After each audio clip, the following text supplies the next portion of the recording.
Bonjour à tous, j'espère que vous allez bien, que vous avez passé une excellente semaine. Comme vous venez juste de le voir, nous on vient juste pendant 2 heures de pelleter, de passer la souffleuse dans le parking. Après cette belle tempête de neige qui a commencé dans la journée de mercredi, toute la journée de vendredi quasi. Et donc on a reçu un beau 2 pieds de neige, 60 cm. Donc là, le parking est super propre, super clean, mais malheureusement on va recommencer dimanche parce que de nouveau on attend une petite tempête, peut-être un peu moins forte, mais qui va certainement nous donner encore un bon 30-40 cm de neige. Donc voilà. Aujourd'hui on va se faire un petit book haul, je vais vous présenter 6 livres, puis voilà. Bienvenue sur Bouquin d'étoiles, générique.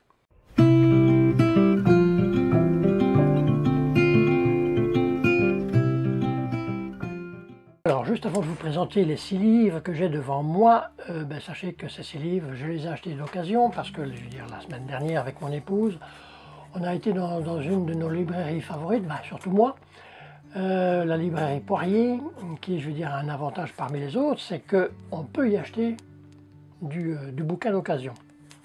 Et en plus, quand je vais avec mon épouse, c'est que juste à côté de la librairie, il y a un autre magasin au Maire de Serres qui lui vend tout ce qui est couleur, crayon de couleur, acrylique, tout ça, parce que bon, comme mon épouse fait de l'acrylique, elle fait de la, comment je vais dire, de la poterie, voilà, j'en reviens sur le mot. Chacun y trouve son compte, et donc moi des fois je vais quand j'ai trouvé mon bonheur, je vais la retrouver, et puis inversement aussi. Ce qui est plus souvent le cas que je viens me retrouver dans la librairie. Donc le premier bouquin ici que je vais vous présenter, c'est un Agatha Christie Christmas Pudding, qui a été écrit en 1961 et qui est édité le livre de poche. Là j'ai eu encore une petite chance parce qu'en général quand on achète du bouquin d'occasion, on fait peut-être un peu moins attention. Mais ce bouquin, c'est le premier d'une série de 6, en fait, qui est 6 nouvelles. Les 5 premières font partie, je vais dire, des enquêtes d'Hercule Poirot, et la dernière de Miss Marple. Donc voilà. Donc, pour l'instant, moi j'en ai lu 2 d'Agatha Christie. Il m'en reste avec celui-ci. J'en ai 2 dans ma palle. Donc incessamment sous peu, je crois que au mois de mars, on va se faire une petite lecture, peut-être pas celui-ci, l'autre que j'ai acheté avant. Donc voilà. Donc Agatha Christie Christmas Pudding.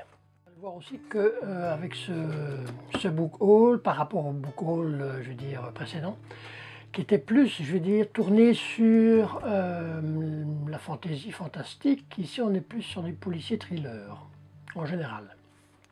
Donc, le second livre, acheté d'occasion, avec Promesse de Jussi Adler-Olsen. Alors, celui-ci, c'est parce qu'avec la saga Adler-Olsen, j'ai lu le premier, Miséricorde. J'ai lu Délivrance, il y a quelques années. Et je me demande si je ne vais pas le relire pour avoir vraiment une suite, qui était Délivrance, donc ça c'était le 3e. Incessamment je peux aussi, je vais lire le 2e, qui est Profanation, qui est dans ma palle, avec Effet Papillon. Et celui-ci c'est le 6e, Promesse. Donc on va continuer les enquêtes des enquêtes du département V, avec l'inspecteur Meurk.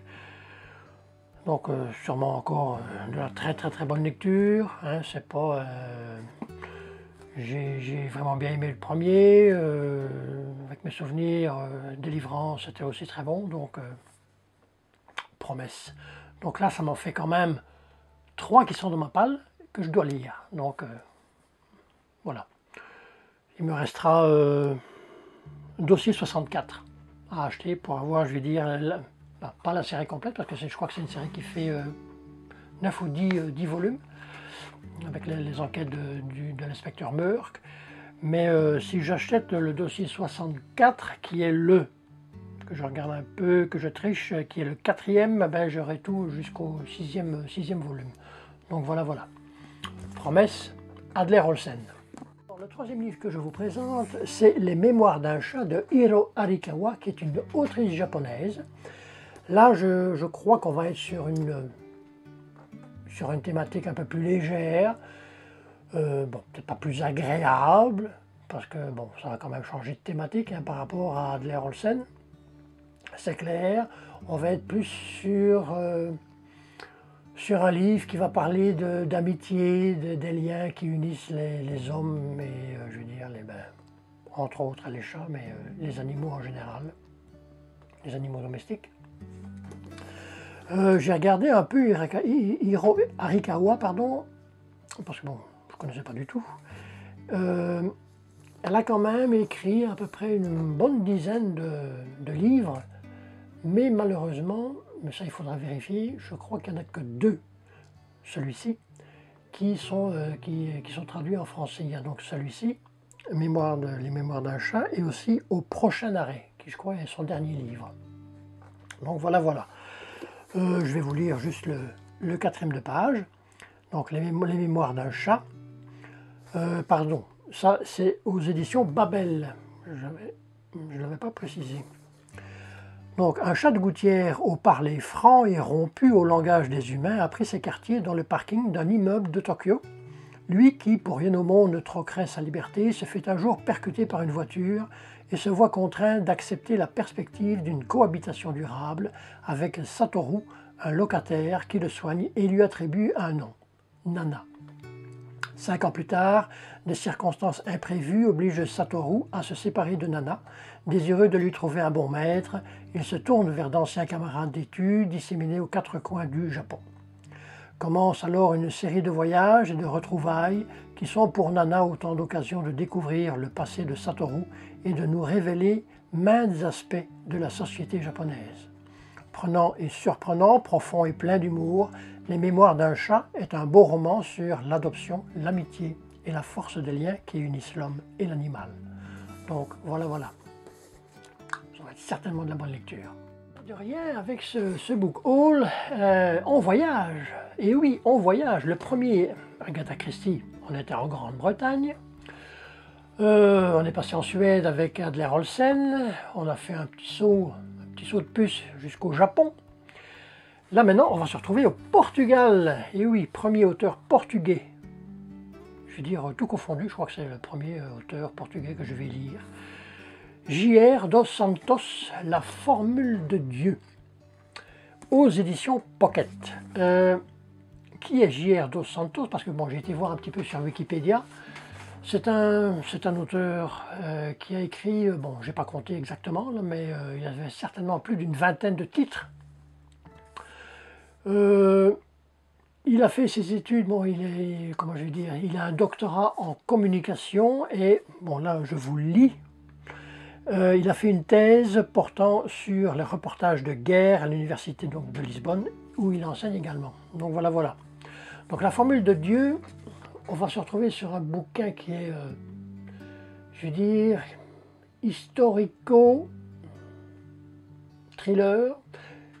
Ça me fait penser un peu, en lisant le 4e de page, ça m'a fait un petit... Bon, oui, je l'ai lu, de temps en temps je le lis. Ça m'a fait penser un peu à Dan Brown, aussi avec de l'historique thriller. Mais ici, on va parler plus précisément de... Attendez, je remets la petite lumière. On va plus précisément parler de la physique quantique, avec certaines peut-être réponses existentielles dans ce livre. Bon, la formule de Dieu, ça veut tout dire. Donc j'espère que ce sera de la bonne lecture, mais à mon avis, j'ai mon œil qui me dit oui. Ça va être de l'excellente lecture. Donc je vais faire le 4e de page qui est très court. Donc la formule de Dieu, le Caire de nos jours, le cryptologue portugais Thomas Noronha se voit confier le décryptage d'un manuscrit original. Son nom, Die Goethe-Formel, la formule de Dieu. Son auteur, Albert Einstein lui-même. L'enjeu, le mode d'emploi d'une bombe nucléaire surpuissante, précipitée malgré lui au cœur d'une affaire d'espionnage international, Noronha plonge dans les secrets de l'atome et dans un mystère bien plus grand encore. Donc, la formule de Dieu. Alors, on continue à voyager, on va quitter le Portugal et on va aller s'établir un peu en Pologne avec un fond de vérité de Zygmunt Miłoszewski, excusez la prononciation, qui est aux éditions Pocket, qui est un thriller. Là, j'ai eu un peu moins de chance, parce que ça fait partie, je veux dire, d'une série, d'une trilogie. Je ne sais pas si les bouquins sont interdépendants les uns des autres, mais bon, c'est le second de cette trilogie. Donc, voilà. On lira le deuxième volet avant de lire le premier. Donc ici on va suivre parce qu'on n'en sait pas trop, je veux dire, sur ce bouquin, on va suivre les enquêtes de Théodore Zaki, qui est un procureur polonais. Donc je vais vous lire juste le 4e de page, il est tout court. Dans toutes les gens, dit-on, il y a un fond de vérité. À Sandomierz, sage bourgane de la province polonaise, on ne croit plus depuis longtemps que les Juifs enlèvent les enfants catholiques pour les vider de leur sang. Quoique. La découverte d'une jeune notable devant l'ancienne synagogue égorgée, suivant le rituel de l'abattage cachère, réveille anciennes croyances et vieux démons. À charge pour le procureur de Théodore Zaki, fraîchement divorcé et exilé de la capitale, de trouver la vérité. Zygmunt Miłoszewski livre des polars impeccablement ficelés qui allient évocation historique, magma macabre et une sorte de désinvolture poétique. Donc, je crois que ça va déménager. Je crois bien. Un fond de vérité. Le dernier bouquin, on part de la Pologne et on va s'établir en France avec Les écureuils de Central Park sont tristes le lundi de Catherine Pancol aux éditions Le Livre de Poche.